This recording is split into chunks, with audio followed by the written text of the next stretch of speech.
I didn't want to just, buy the 1 to 2 properties a year and retire when I was 40 on the cash flow or whatever it was. I wanted to rapidly build a portfolio and actually build like a real estate company. So I got really, really intentional about finding great deals and creatively structuring them to minimize my own cash out of pocket to close them. And as time passed, I started looking at larger deals as well and started raising some capital. And really in the last couple of years, the business has grown very quickly in the sense that we're doing a higher volume of deals. We're doing deals in multiple different markets. And right now we're doing deals in New Hampshire and then down in Central Florida. And started partnering with other investors. We've started raising capital from limited partners and bringing other folks into our deals in a passive capacity. And now we're, really at the inflection point where we're building an actual real estate business. You're listening to the Real FI Podcast, where we discuss time-tested tricks, techniques, and strategies for pursuing financial independence today, so that we can enjoy a better tomorrow. A better tomorrow. Financial independence isn't about getting rich quick. It's about cultivating a foundation to grow financially, mentally, physically, and spiritually. Let's figure out how to kick the 9 to 5. Here are your hosts, Patrick and James. How's it going, everybody? And welcome back to the Real FI Podcast. I'm your host, Patrick McGrath, with my co-host, James Rippion. How's it going today, James? How's it going, everybody? I think we're going to have a fantastic episode today. We're going to be talking about multifamily, learning a lot of tricks and tips. So I'm really looking forward to it. So let's go ahead and jump on in. All right. So we got a great guest today.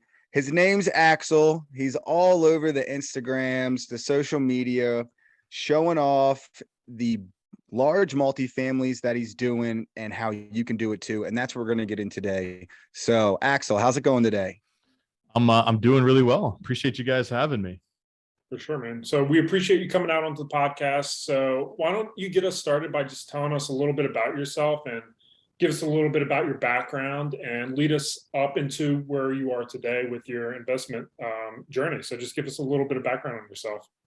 Yeah, absolutely. So born and raised in New Hampshire. I currently live in Boston, Mass. So I've been in the Northeast really forever.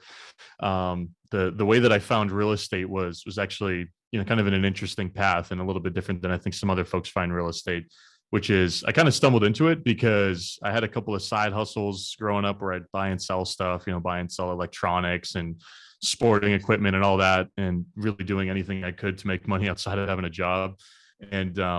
And late in high school and early in college, I was buying and selling cars off Craigslist, and got to the point where I was in college and I was like, this is good. And, I'm making a couple of bucks doing this, kind of making the beer money, but this isn't something that could become like a career or business. And I was like, but I really enjoy being entrepreneurial, trying to make money in this way. And I just never really saw myself going down the route of getting a job. And I'd had various jobs throughout high school and college, and I'd last days, maybe weeks sometimes, but nothing really stuck. And I always preferred kind of doing some other things to make money. And so one day I go on Google and I think I Googled like, what do wealthy people buy and sell to make money? Just started really broad. And I think one thing led to another, and I found Bigger Pockets, and I started learning about flipping houses. And that was basically my first foray into real estate, was learning about house flipping. And as I learned more about house flipping, I realized that, it's a pretty risky endeavor if you don't know what you're doing, if you don't have construction experience, if you don't, really know how to find great deals. And it's not passive in any way. It's extremely time intensive. If you're just doing it yourself and you don't have a team. So I was trying to think about whether or not that's something that I wanted to pursue. But as I was learning about house flipping, I learned about rental real estate and multifamily real estate. And this was all on Bigger Pockets at the time, 6-7 years ago. And that just looked like a much better deal to me. I was like, if you go out there, find a good deal, you can get your money out, and your tenants are going to pay you forever, right? And there's all this passive income. So started trying to figure out how I could buy multifamily properties. And, one thing leads to another. And I started buying some small multifamily properties with some private financing, and I started to organically build a portfolio, late in college. As I got out of college, as I started working, and over time, the business evolved to something where I really wanted to get intentional about building a business around this whole strategy. I didn't want to just, buy the 1 to 2 properties a year and retire when I was 40 on the cash flow or whatever it was. I wanted to rapidly build a portfolio and actually build like a real estate company. So I got really, really intentional about finding great deals and creatively structuring them to minimize my own cash out of pocket to close them. And as time passed, I started looking at larger deals as well and started raising some capital. And really, in the last couple of years, the business has grown very quickly in the sense that we're doing a higher volume of deals. We're doing deals in multiple different markets. And right now, we're doing deals in New Hampshire and then down in Central Florida. And started partnering with other investors. We started raising capital from limited partners and bringing other folks into our deals in a passive capacity. And now we're really at the inflection point where we're building an actual real estate business. We have a couple of employees on our team. We've built a property management company in New Hampshire specifically to manage our own properties. And it's been a cool ride. So, as for numbers and stats as to what we're doing now, we got about a few hundred units under management, under ownership. Our management company manages on behalf of third-party clients a few hundred more. So that business is humming along. And we're just looking to continue growing the thing and bringing more investors into our network and doing more deals. So let me get this straight. So you have the portfolio that you own personally. You've got that set aside, and then you have your syndicated deals. And then do you also have is it a separate management company that you're also running? So like you're just doing property management on the side as well. That's a separate business. Exactly. So just to kind of recap what you said, because you nailed it. I have the properties that I personally own with no partners that I've bought over the years. That's 50, 60, 70 units. And it's changing because we're selling some right now and starting to get out of those so I can free up some cash. And then we have all the properties that we have either joint venture partners on or that we've syndicated, the larger ones that we've syndicated. And that's the bulk of the portfolio now, probably a couple hundred units right now. And then the property management company is the reason that we started that was because we wanted to manage our own properties and I wanted to manage my own properties specifically. But in order to grow that business quickly enough so that we could afford to hire a great team and so that it wasn't taking up too much of my time, we had to do third-party management to just get the units under management high enough to where we could afford to hire a property manager and a leasing agent, a director of maintenance, some maintenance techs. So doing third-party was really twofold. It was one, to build that company so that it was self-sustaining. And two, we just thought we could do a better job than the other management companies in the market. And we have been doing a better job. So we saw a bit of a business opportunity, but really the initial goal was to get to the size to where we could afford to hire some people, because there's nothing worse than running a small management company that you're getting pulled back into. Like that's exactly what I was trying to avoid when I did that. For sure. So how did you source your personnel for that management company? Because you said you had some third-party management going at that same time. Did you try to cherry pick some of those people that were managing your properties at that time and doing it well? Or did you find new personnel like just off the bat and just, do a clean slate? It's funny. What you just said is exactly what we did. I had a third-party management company, and there was an individual that was working in the leasing side of that business. He was a young guy, and basically we were tight because I interfaced with him from a leasing standpoint in all of our properties. So we spoke regularly. Just in casual conversations, he mentioned he had a desire to start his own management company or to just get out of that role and into something with more upside. And so what we ended up doing was he ended up leaving that job, and then we decided to team up and start the management company with a third partner that we have in that business. And he basically was the day-to-day operational manager.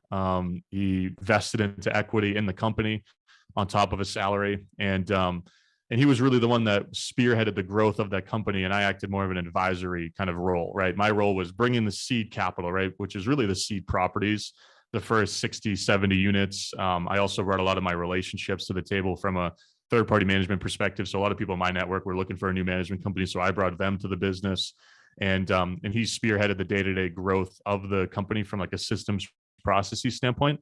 And really my role was hopping on the phone each week or when there was problems to kind of talk about where that business was going. So ended up working out really well. And the business has grown very quickly over the last couple of years since we launched it. And, it's not something that we've been intentionally like trying to go and going out there and marketing. We really want to run an effective and an efficient management company. And if people bring us their properties to manage, we'll take them. But really our goal was we want to start it so we can control the management of our own properties, and we really can own that process.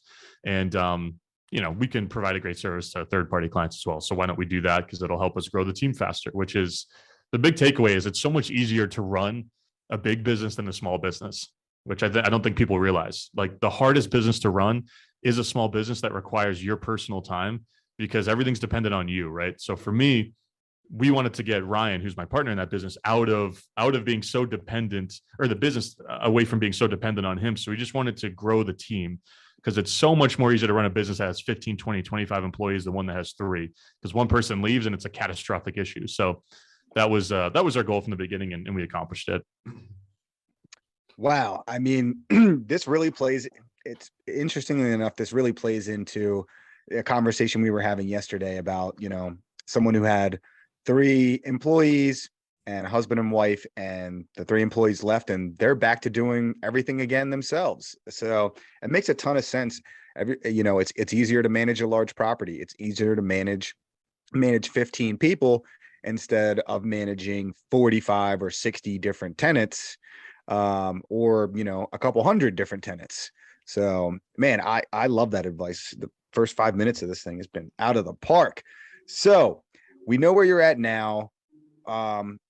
Let's wind it back a little bit and kind of tell us how that whole thing started. Was it small multifamilies, fourplexes and duplexes, or did you kind of go straight in? I want to start like back in the college times. Like, I think it's crazy for me to think that you're, thinking back on where I was in college, drinking too many beers, having too much fun, thinking nothing about investing in real estate. Yet your first priority seems to be like towards the end of your college career, getting into real estate and building this business. So like, take us back to that point. Tell us about all of that. Yeah, absolutely. So, first of all, I was doing plenty of beer drinking myself. And I think the reason I got into real estate was like, I got to make some money to pay for all this. Right. And what do wealthy people do? They buy real estate. And that's fundamentally how I arrived at that. And, in terms of how I actually started, I say we, because I wouldn't be here without a lot of the private lenders that lent me money along the way, right? That helped me finance those deals early on. And that's really the biggest challenge for young people, or whether you're young or old, right? If you don't have a lot of capital, or you're not very lendable from a W-2 income standpoint or a tax return standpoint, it's really hard to get deals done. And, so I knew early on that I needed 2 things. I needed absolutely killer deals, because I don't want to bring my own money to the table because I don't have any money, right? So I need to find a great deal, and I'm going to go take that great deal to a private lender who's going to lend all of the required capital to get that done, right? So I spent all my time early on figuring out how to find great deals. And I was sending some mailers. I was doing a little bit of cold calling. I wasn't doing anything consistently, so I was kind of spinning my tires. And one day I was just browsing Craigslist, because I go on Craigslist and email all the for rent ads, and I'd go on there and look for the for sale by owners. And this is back in 2016 that I was doing this, late 2015, early 2016. And found a for sale by owner, just a 3-unit property on Craigslist. It was underpriced. It was relatively turnkey. And I just built a relationship with the seller and got it under contract. And at the time, I was also trying to develop relationships with private lenders. And really the question I would ask was, if I could bring you a deal that looks like this from a hypothetical standpoint, is this something you'd be interested in lending on? And what would those terms be? So I was getting verbal buy-in along the way from different lenders, so that I was confident that I could capitalize something if I got it under contract, right? If I found a good deal. So this is after months and months and months of understanding how to underwrite deals, how to find deals, what a good deal looks like. So I'd done all that work behind the scenes before this point, right? And I feel like that's worth mentioning. But so I got this thing under contract. It was very straightforward. Went to a lender. He said, yeah, this actually does look pretty compelling. And he was like almost surprised that I found it. He lent 90% of the purchase price, and the purchase price was 195 grand, something like that. So I brought about 20 grand. Basically 17 and a half of which I personally had. And then the rest of it, I put it on a credit card from a cash advance. Just, don't do that, obviously, but that's what I had to do to get it done. So paid for all the closing costs. And my thought was like, if a water heater breaks, like I'll figure it out, right? I'll figure it out after I close. And I was personally managing it. So I wasn't paying like a management company. And really my goal was to increase the rents and go out there and refinance it with a bank. When I got to that point, right after I did my little mini value add and got the rents up a little bit, went to the bank and they were like, no shot, we're going to lend to you. You have no tax returns. You have no W-2. You have minimal credit history. So I ended up having to sell that one. And that's really what I did on the first few, was get it under with private money, hope that I could refi. If I couldn't, I knew that I'd have to go the route of selling. But I was buying such great deals that I had such margin that I could sell and it would be okay. Like I was buying deals at 25% plus below market value the day that I closed. So yeah, I was setting myself up to succeed really no matter what. And even if I got to a point to where the market adjusted or I misfired from an underwriting standpoint, I could sell and break even. But for me, I just wanted to get the experience. I wanted to get into deals. And those first, 10, 15 deals I did, I refinanced some of them because I started getting commercial loans and that made it a little bit easier. But I also sold a lot of properties. And I actually think that was great. And I think people are just afraid of selling in real estate. And this is kind of a little passion side project I have where I try and convince people to stop thinking about real estate as always holding. We always think that we want to hold everything, right? When we buy multifamily real estate, we like the passive income. We don't want to let it go. We want to hold, we want to build a portfolio. The fastest way to build a portfolio is to sell the early properties that you buy and keep turning that cash over, keep bringing that cash into the highest and best opportunities. So for me, I ended up just flipping a lot of these early properties I bought, but that was allowing me to turn over my cash quite a bit and put myself in a position to where I could get into bigger and bigger and bigger deals and on a faster timeline.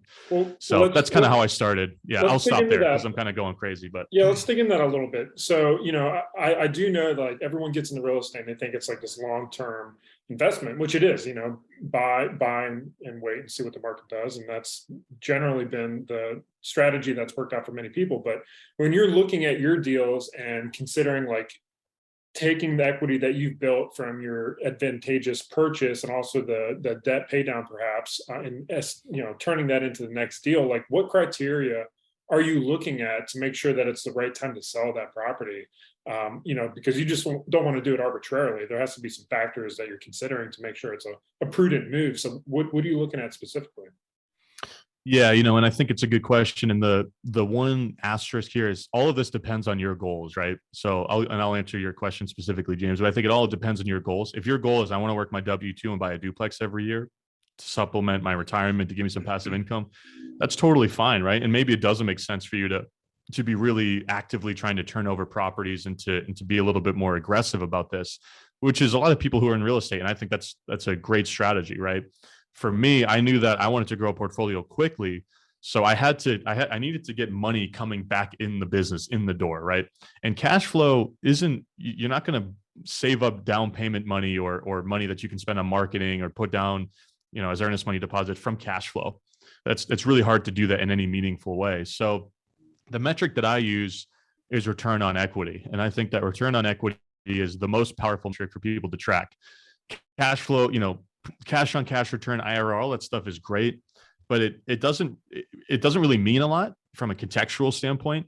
And the worst thing, I absolutely hate it when people talk about just nominal dollar amounts in cash flow. Oh, I make $500 a month on this property. That means literally nothing. If you have $1 million in equity on that property and you're making, $1,000 a month, $12,000 a year, that's a 1.2% return. That's terrible. It means nothing, right? So what I would do is we would buy properties and I would buy properties, right? Sometimes with partners, sometimes by myself. And we would do our value add. We buy it, we creatively finance it. We do our value add. And then we would go to either refinance or sell it. And we would look at the equity. We were like, what would be the dollar amount that we would be leaving in this property if we refinanced it? And what would be our, conservative estimate on our cash flow on an annual basis? So here's a hypothetical, because this is something we ran across a lot. When we're really honest with ourselves and think about the money that we need to put aside for CapEx, right? And that's the big thing. Cash flow just really wasn't substantial enough for us to want to really hold many properties. So for example, if we had a $500,000 property and that was going to be the appraisal when we went and refinanced, they're going to require us to keep $100,000 in it because they're going to loan us 80% of the value. And let's say it's 5 units and we're making $100 a month in free cash, right? As a conservative estimate. So we're making $500 a month on this property. That's $6,000 a year. We have $100,000 in equity. That's a 6% return on equity. I don't know about you guys. I don't want to be in this business to make 6% of my money. That's not interesting to me at all. And obviously there's other components to this, right? You're paying down the loan, the property is going up in value over time. So maybe you're making 10%, 12%, 15%, whatever the number is. That's still not enough for me as someone who's aggressively trying to grow a portfolio. When I know that I can take that $100,000 that's in equity, I could go and buy a property with that's worth 600 and I could buy it for 5. And the day that I close, I've doubled my money. the day that I close, right? So for me, I always knew that I could find those deals because I was spending so much time on it. And for me, the most profitable action that I can take in my business is buying a new deal, because I'm basically resetting how much money I can make on the money that I put down. So that's where all the money is in real estate. It's in buying great deals the day that you close. So if you buy to use my example, the $600,000 property for $500K, and you put 20% down, you put down that $100K, you've turned that $100,000 into $200,000 in equity. Like that, you're never going to get there by holding properties. So, and again, the last comment on this, because I'm probably rambling here, but we still do hold properties. Like I hold a lot of the properties that I do hold are ones that are slightly larger, that are maybe a little bit newer, that are in really great neighborhoods. And we hold it because we like the tax benefits and we do like passive income. That's why we're in real estate. But the properties that are maybe a little bit more banged up, or the ones that are in kind of rougher neighborhoods, or the ones that have some CapEx coming due in the next few years, the roof's a little bit old, or we know this heating system might go. Like those are the ones we'll turn those over and sell them. And we really only hold on to the properties that I'm like, I could see myself owning this for another 15, 20 years. So we do hold stuff. I'm not trying to say that we sell everything, but I'm less married to the idea of holding everything, I guess, is the takeaway. Axel, I could not agree with you more. And I have been preaching the same exact thing for so long, that people are not considering the return on equity. And that's exactly how I'm looking at all my properties and all my deals too. And you articulated that so well. And for everyone out there listening, you 100% have to be looking at that metric, because it means everything exactly like you said, not only for the fact that you can make an extra $100,000 or double your money at close, but also with the value add, especially on these larger multifamily deals, 5+ units, it's all based on the income. So you increase those rents, you add value to the property, and then all of a sudden, those returns, like you said, not 10 or 15%. Now you're looking at 25, 30, 40, sometimes even up to 50% return, on your money and on your equity. So that is fantastic. I do want to ask though about the financing aspect and some of these lenders that you've used and commercial loans that you've been able to do. Did you do ever any seller financing, seller carryback in the beginning? Is that, a way that you were able to get in before you started partnering with other people? You were kind of partnering with the seller. Is that kind of how that worked since everything was going off market? So we've done a lot of different stuff. We've done seller financing. In the first 3 years in the business, right? The first year, I think I bought like 8 units or something. Second year, maybe 10. Third year, 15. So it was very slow in the beginning. When I started embracing getting really creative from a structure standpoint is where, and I was being creative before, but it was really just private lenders. But then I ran out of private lenders, and I was like, all right, I got to figure out how else to do this. So we started doing a lot of seller financing, started, getting really creative with some of that stuff. And that's when we started, I started personally buying in my own name many more deals. Then I brought in some joint venture partners, but seller financing was definitely something that I leveraged quite a bit. There was a lot of deals where the owner really just either didn't have any debt, or he was okay with paying off his low balance mortgage and then still leaving a lot of proceeds in the deal from a financing perspective. So it's a great way to just kind of minimize the friction between getting a deal done and the lending piece of it, where there is a lot, right? It takes 45 days to close a loan, typically on the commercial side at minimum. Usually it takes 60. You have to pay for an appraisal. You got to pay for all the bank's underwriting. Maybe they're going to charge you a point at closing, whatever. And I would always tell sellers that I could pay a little bit more if they held back some kind of note at a reasonable interest rate, 3 to 5%. I would always just do it as interest only. I don't want it to traditionally amortize. So it's just 3 to 5% each year. I'm just paying interest only on that loan. And then we'll negotiate a balloon, right? Some sellers are like, yeah, that's fine, but I want my money back like pretty soon. So we'll do like a 24-month balloon or something. Some sellers are less concerned about that, and they'd give me a 5-year balloon or something like that, right? So there's 2 benefits, right? One, you save all the transactional costs of doing a loan with a bank, because people forget that you're typically going to spend 2% plus of your loan amount in transactional costs, which is thousands of dollars typically, right? And it also just allows you to close more quickly. And sometimes sellers want to close, right? They want to get out of a property because they have to evict 2 of the tenants and they're just sick of owning it. And if you can close in 3 weeks versus 2 months, that's advantageous. And again, that's a lot easier when sellers hold back a note. And then also there's an LTV component to it. And I did a few deals where the seller financed 100% of the purchase price or 90% of the purchase price. So I was bringing very little cash out of my own pocket to the deal. And again, I think the asterisk here is like, you still have to be buying at a good price, regardless of whether you're seller financing or not. I'm very wary of the people that are like, oh, you can turn like you can pay market if the financing is competitive. I still just want to buy good deals. Like I still want to buy below market. So for me, that was always priority number one. And whether it was, 15% or 20% below market, right? Maybe we can work the financing to bridge that gap.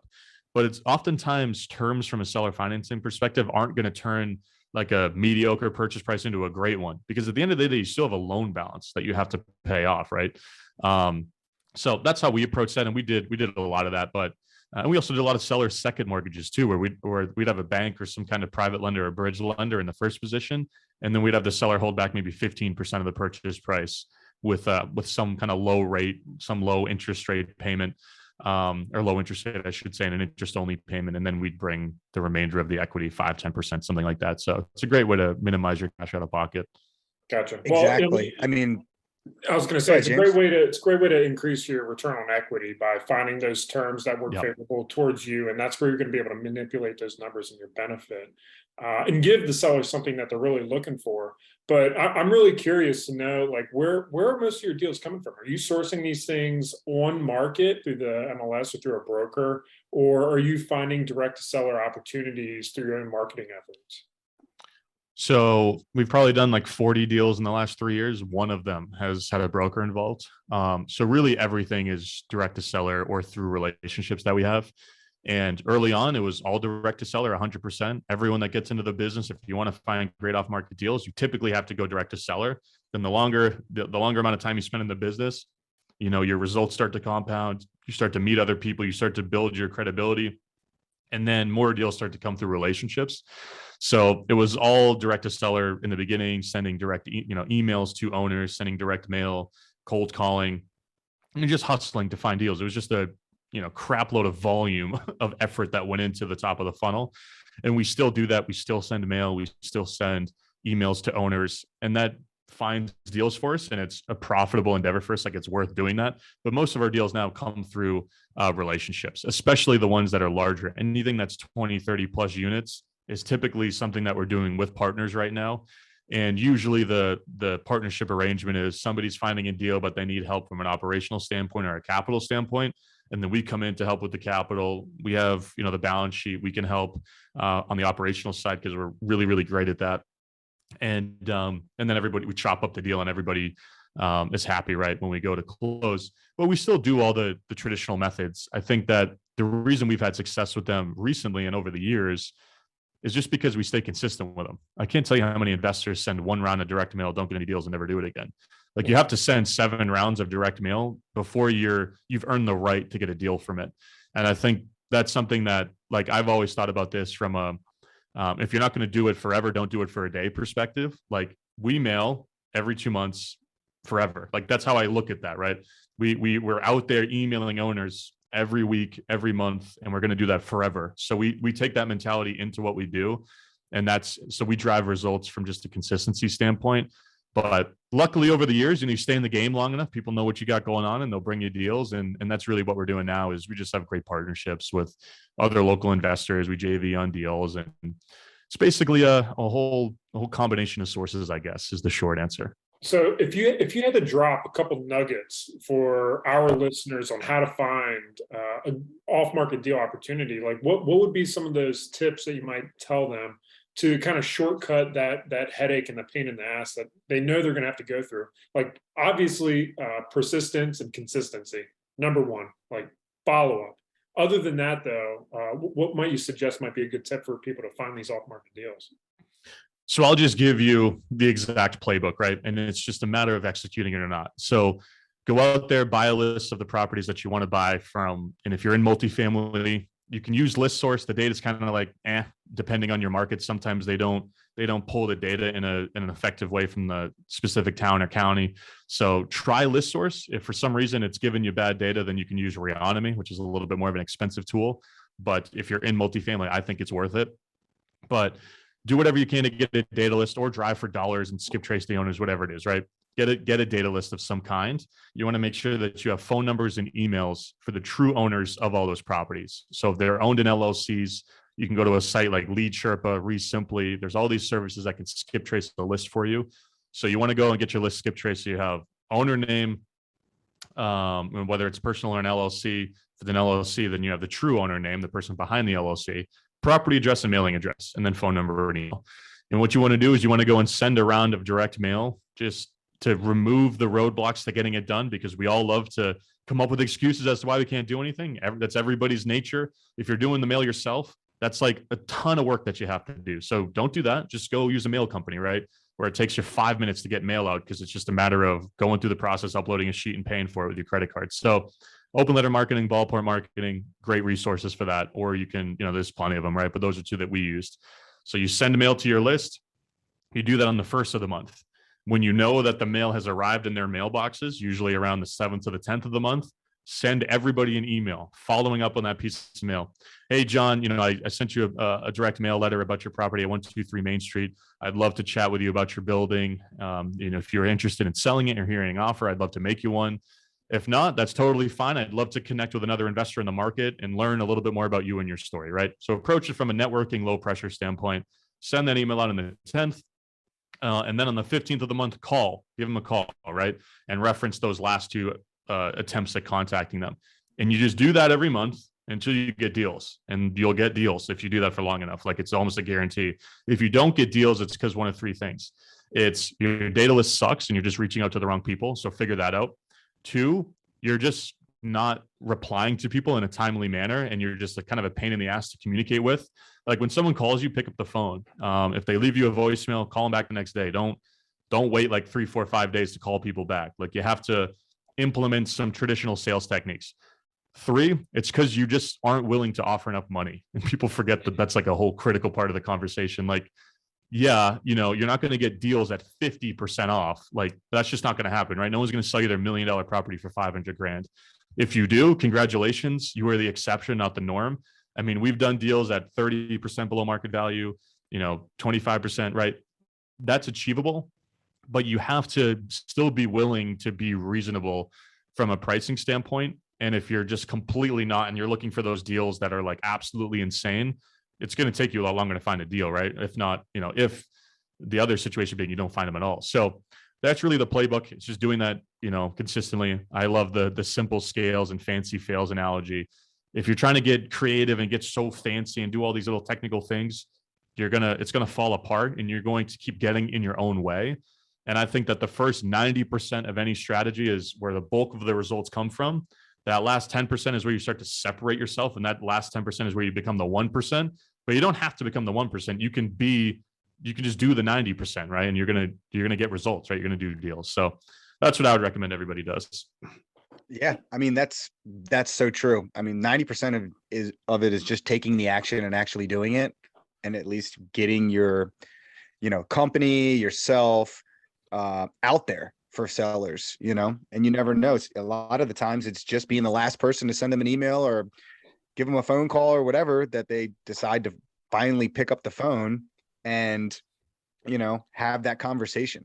So, I mean, that is a absolute great action plan on finding off market deals.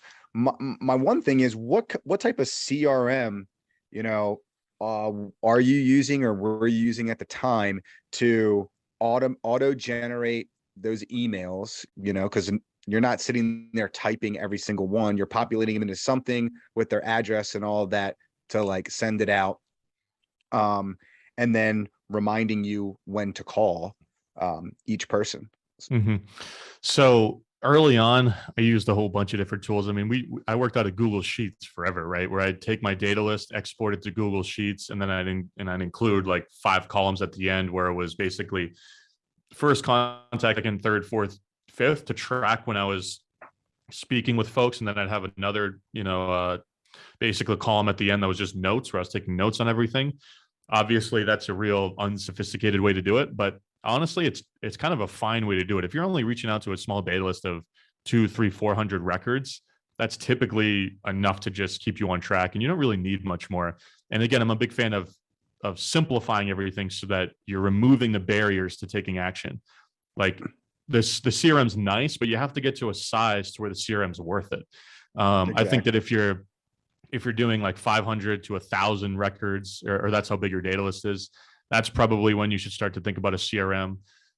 We just used Zoho forever, which was just a free one. It was really simple. We've since started using Resimply, which is, I think, a great platform, and it's very, very simple to understand, and to actually onboard with. And I think that from an email standpoint, to speak to that specific question, I'm actually a fan of not sending email through the more automated channels, such as, well, either an email marketing provider like MailChimp or Constant Contact. I don't think you should use those to email sellers because it looks very marketing-y, if that's a word. And you want to be able to build more of that one-to-one connection. So, and then the other piece of that too is if you email through your CRM, oftentimes your CRM will have a logo at the bottom, or your email signature is going to be off, or the formatting is going to be off.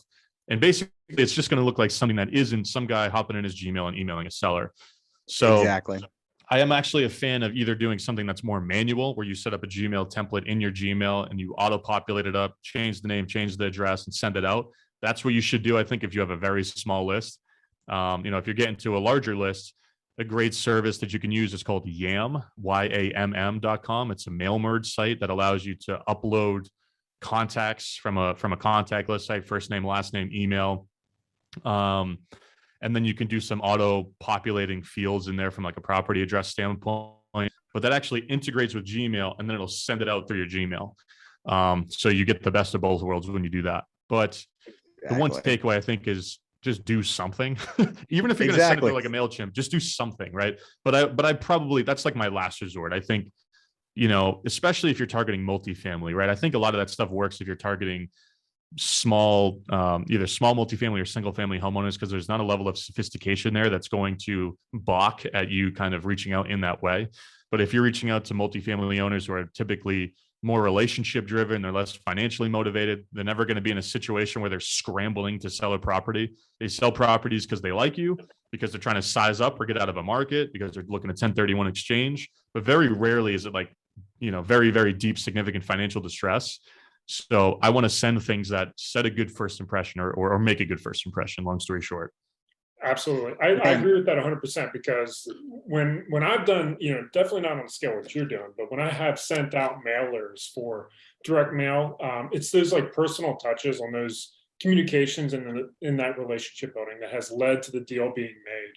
100%. I remember asking the one seller that I bought a 5-unit from, why did you decide to, sell us the property? Like, why, communicate with us? It's because, he said that he thought that we would be more likely to buy the property than some of the other mailing pieces that he had received. Bingo. And I think it was because like I had hand signed every letter that I sent to him, which is probably more of a pain in the ass and more people want to choose to go through. But it works. It was like blue signature, blue ink on a black typeface letter, and that kind of stood out to him. And it was more personable. And then from there, the relationship started, and that's where you begin the building of the whole sales process for sure. Yeah, that's huge. And I just want to highlight something you mentioned in terms of they thought, the seller telling you that he thought you were more capable or she thought you were more capable of closing than other buyers. Like that's a huge thing that we focus on in our direct to seller marketing is, flexing our credibility might be an exaggeration of what we do, but just discussing what we have done. Because as a multifamily owner, I get tons of direct mail pieces. And I throw most of them away because of the generic junk that everybody sends. The ones I keep are the ones where I'm like, oh, this buyer is actually capable of closing and isn't going to waste my time if I get on the phone. That's the big thing. These are successful people that are receiving your mail. These aren't people that are just down to hop on the phone for 30 minutes. Like if I speak on the phone with someone for 30 minutes and then I either find out that they're just going to be egregiously low from an offer standpoint, like that 50% off type of scenario I painted earlier, or they just don't have the requisite experience to close the deal, like I'm pissed off at that person. Like you wasted my time, and it actually frustrates me. and it's very unlikely that I'm going to work with that person. So a lot of our messaging is we're not tire kickers. We're not going to waste your time. We're not going to lowball you. And we've closed X amount of deals in this specific market. We've bought properties on these specific streets that are local to your street. We own a property management company in this market, blah, blah, blah, blah, blah, blah, blah. So they're like, all right, if I actually get on the phone and we get to a price, like this is somebody that's literally going to close. So that's a big thing with multifamily owners, because it's one thing to agree on a price. It's a whole nother thing to take that deal from contract to close, especially when you start sizing up in the deals that you're doing. Yeah, that's freaking awesome.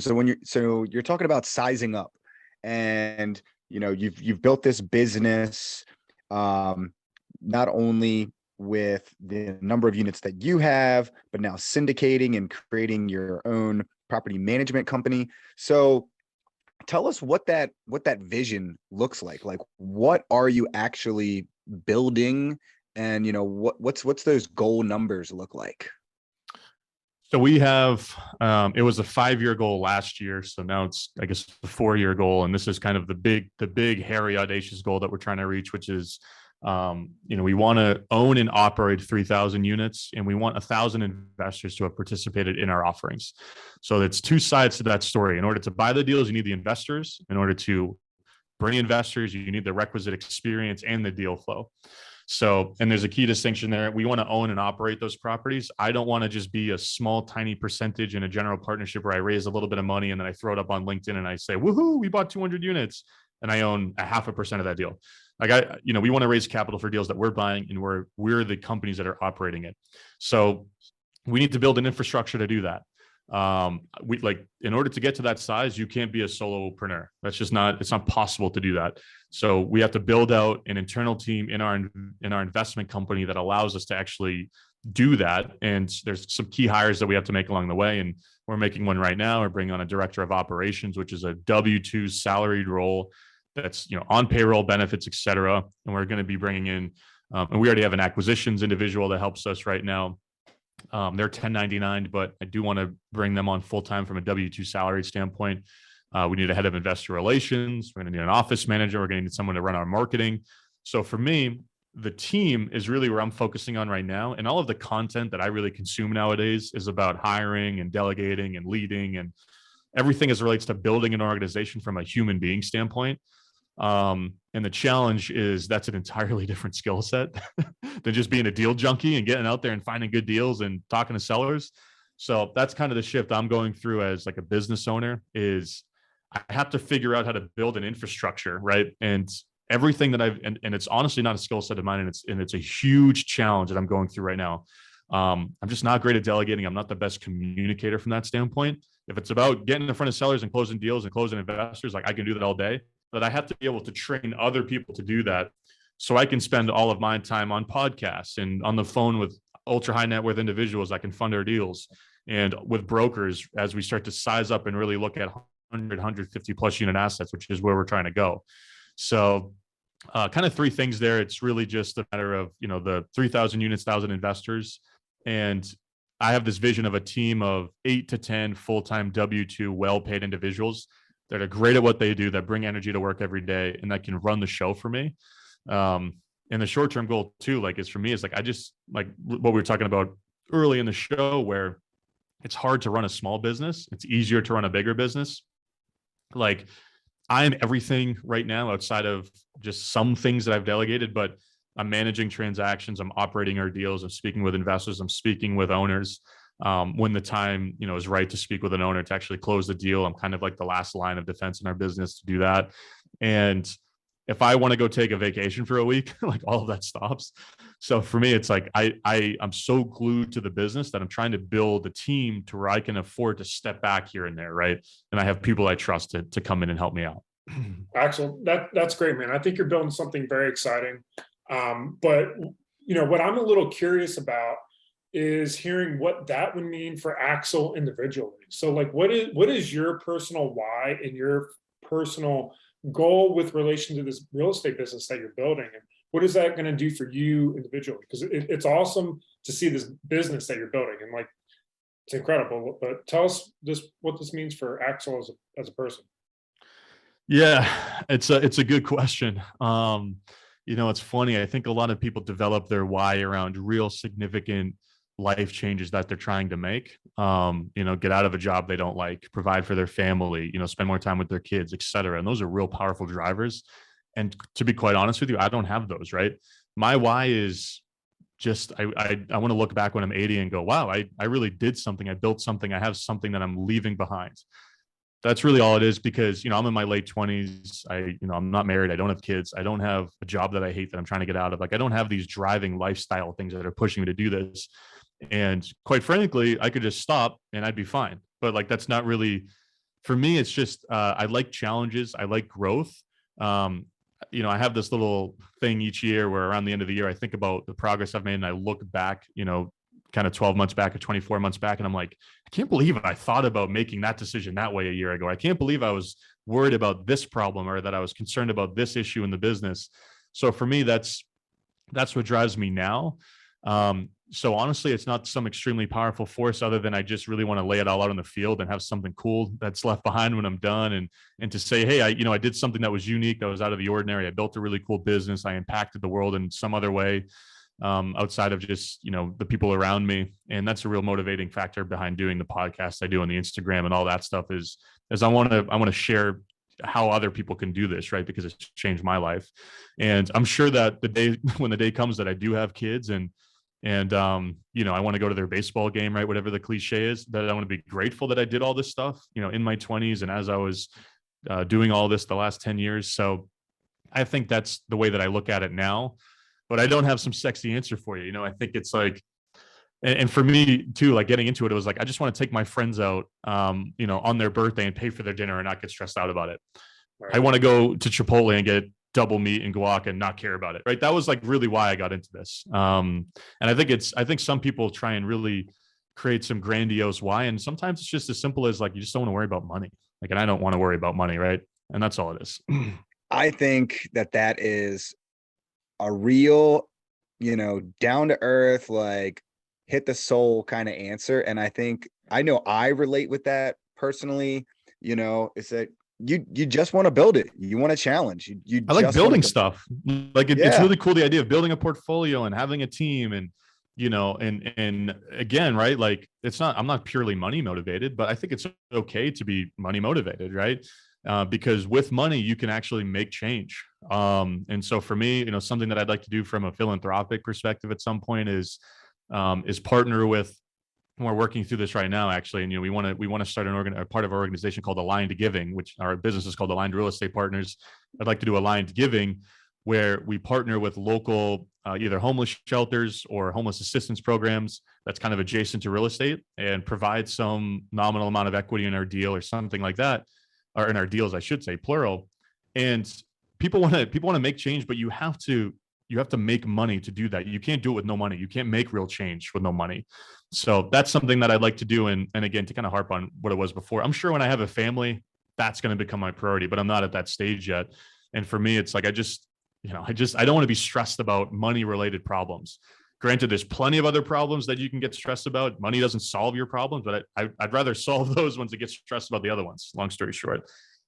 Sure. Well, kind of digging down into the problem aspect of all of that, like what obstacles, are you currently facing, and do you see yourself facing in the pursuit of, these big, audacious, hairy goals that you've just laid out for us? So there's a lot of stress that comes with hiring people, and those people being dependent on your business success for their livelihood. That's probably stress number one. Problem number one is when it's just you, and there's another piece of this too. When you're raising capital, there's an inherent amount of stress that comes with that, because you're managing money on behalf of other people, and there's a real weight that comes with that. Like if it's just you, you're a solo entrepreneur, you're only doing deals with your own money, nobody else is dependent on you. Like God forbid you really screw up and go to zero. Obviously, you don't want that to happen, but like you're the only one that's really being affected by that. When you start raising money and you start bringing people into your business from a W-2 salaried standpoint, from a job standpoint, there's a lot of stress that comes with that. And that's something I'm stressed about now. Like I get very stressed out raising money. It's really hard for me to do it. It took me years and years and years and years to feel comfortable doing it. because I liked the idea of only being accountable to myself. So those are the big ones. But the way that I've started to reframe this in my mind recently is everybody has problems. There's no one in the world that doesn't have problems. If I'm going to, with that being the reality, everybody having problems, I'd like my problems to be kind of bigger problems, right? Like I want to work on big stuff. I want my problems to be large in magnitude from an impact standpoint.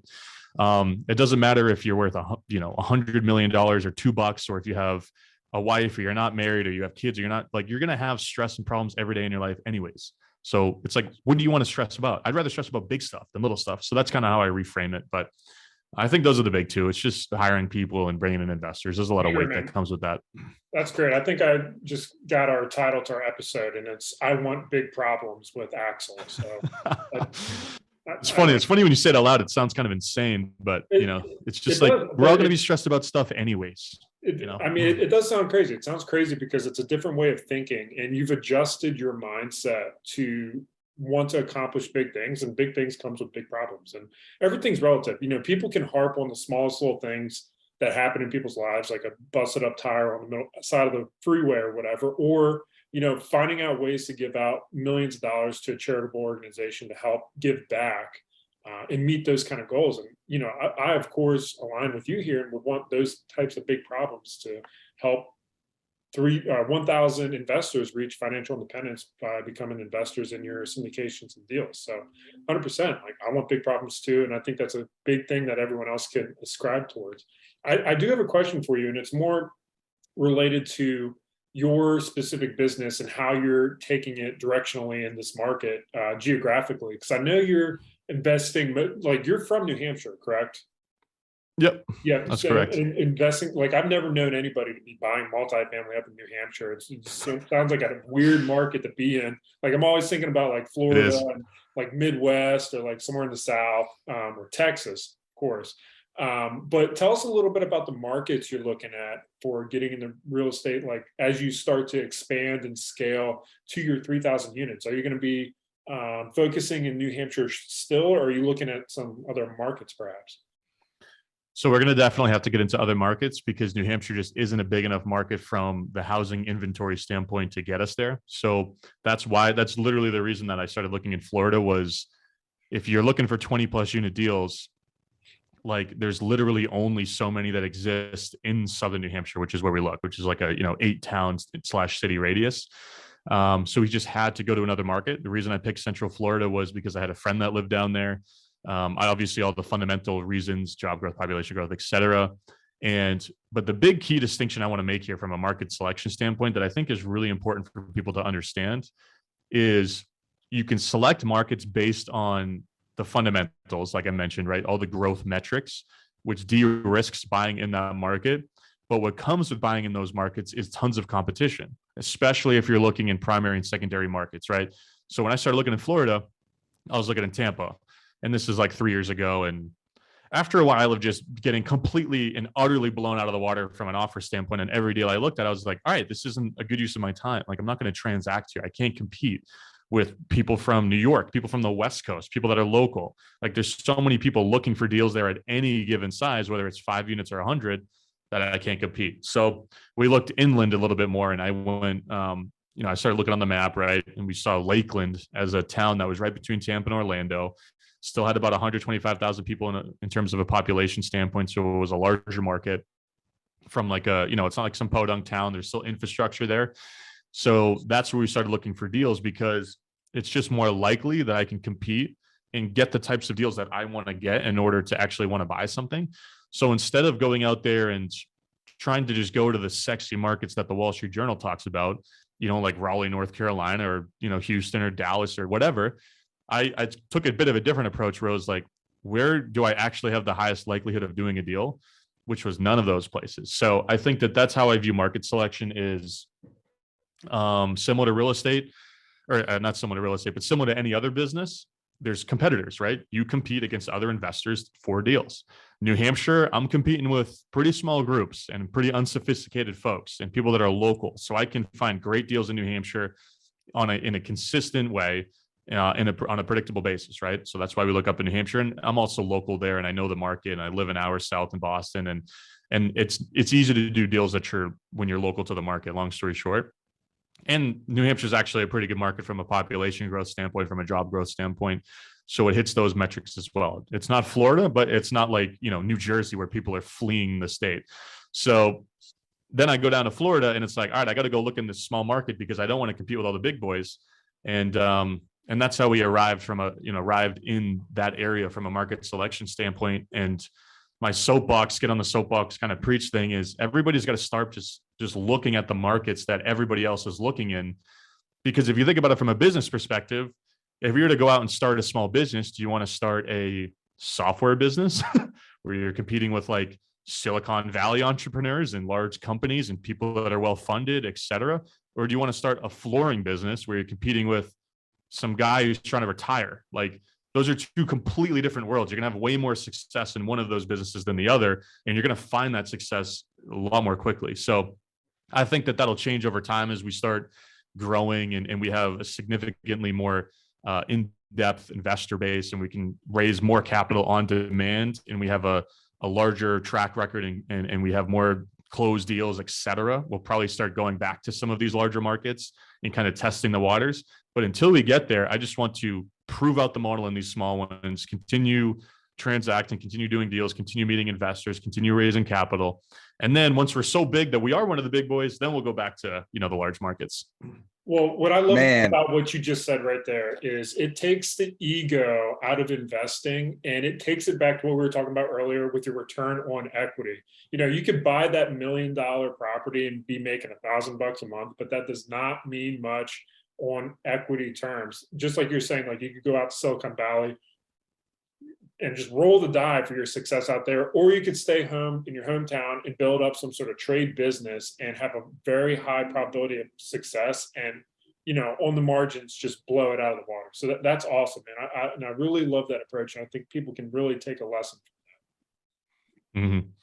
And it doesn't mean that at some point you don't get big enough to start the big business with all the competitors, because you got the juice to compete. We don't have the juice right now to buy a 100-unit deal in Tampa. We're competing with like institutional investors that are always going to be willing to pay more. So until we get to that point, we'll play on this. We'll play on the edges, as I like to call it, and then we'll jump back in the middle of the ring. Axel, you have been dropping just knowledge nugget after knowledge nugget after knowledge nugget this entire podcast, man. I mean, for all the listeners out there, if you haven't taken anything away from this one, I don't know what else we can do for you guys. So with that, that's a perfect segue into our last segment that we like to call the Big Four. So James, take it away. Perfect. Axel, I want you to tell us something that you do that is an FI, financial independence hack, something that just feels like a cheat code that you do either personally or in your business that has really gotten you to where you are and is going to take you to where you're going. Ooh, that is a good question. I think one thing that I've done from a personal standpoint is completely avoid the whole lifestyle creep concept, right? Like I've made maybe my expenses have increased, annually 10, 15% each year, but my income has been increasing 80, 90, 100%. So I still drive the same car I drove 4 years ago when I owned like 40 doors. I still, from a rent standpoint, my rent goes up because I don't own my personal residence and I still rent. So, I'm exposed there. But I haven't like bought a new car. I haven't gone out and bought a boat, or I haven't gotten, I haven't started taking lavish vacations where I'm staying in first class, or flying first class and staying in a villa, like all that stuff. So my lifestyle hasn't really changed from an expense standpoint, other than I probably go out to eat to a nicer restaurant here and there, and my apartment's a little bit more expensive. And I think that that's pretty critical because it's allowed me to reinvest literally everything that I'm making on the business side back into the business.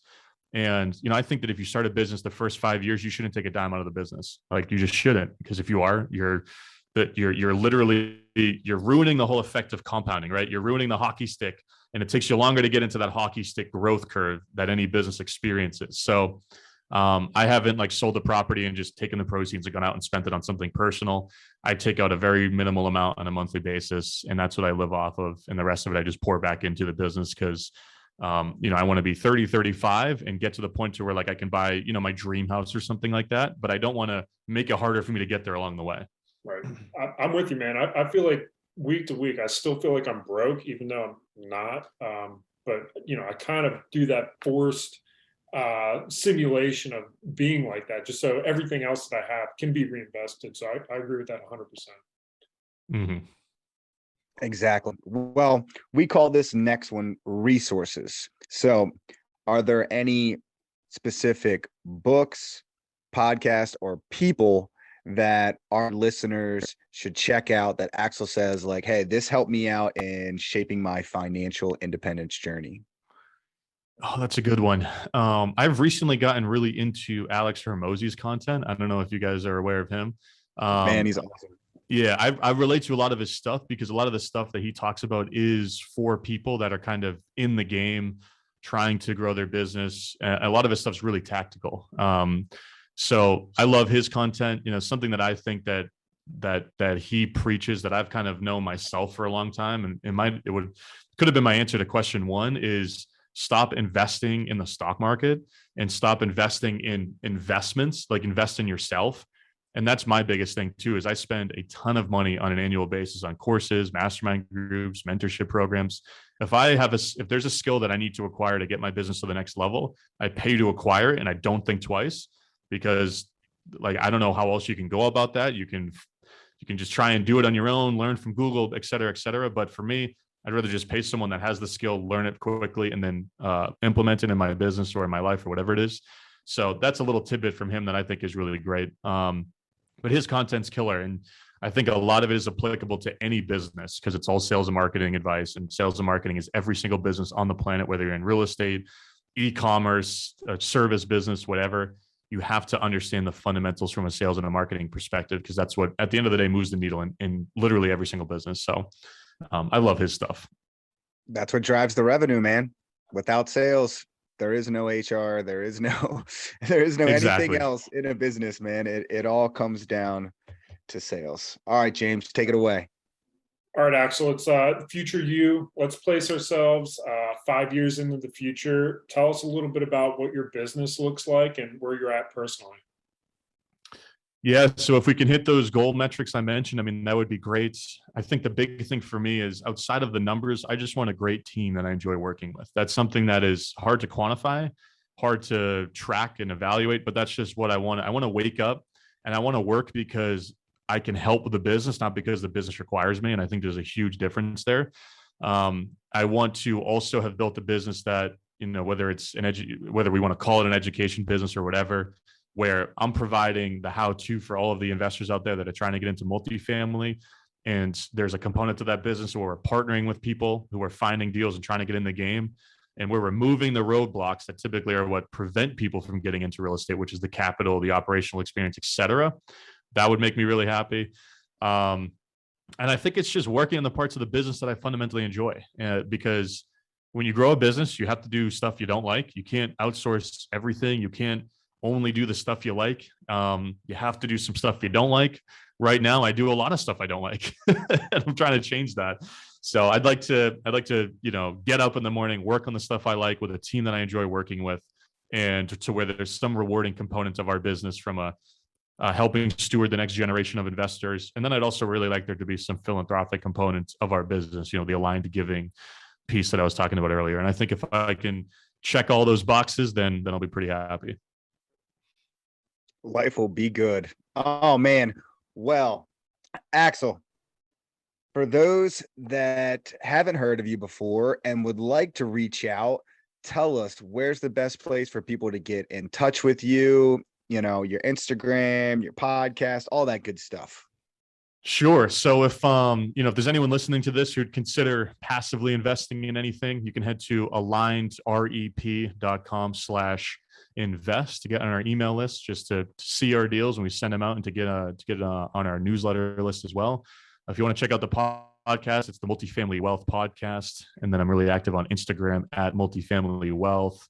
And if you want to get a hold of me, DM me on Instagram or shoot a contact form submission on our website, and that goes right to me. So would love to connect with anyone out there who's listening.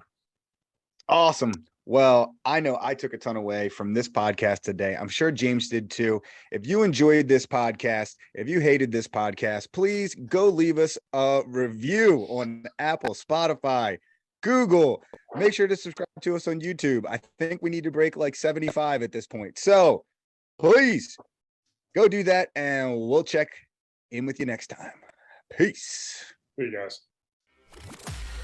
Thank you for listening to the Real FI podcast, where you learn from the investors that have lived the hard lessons for you. To connect with us during your pursuit of financial independence, be sure to join our community by following us on Instagram or emailing us at info@therealfi.com. If this content made you financially, mentally, physically, or spiritually richer, please make sure to leave us a positive review on your preferred content platform. Cheers to kicking the 9 to 5.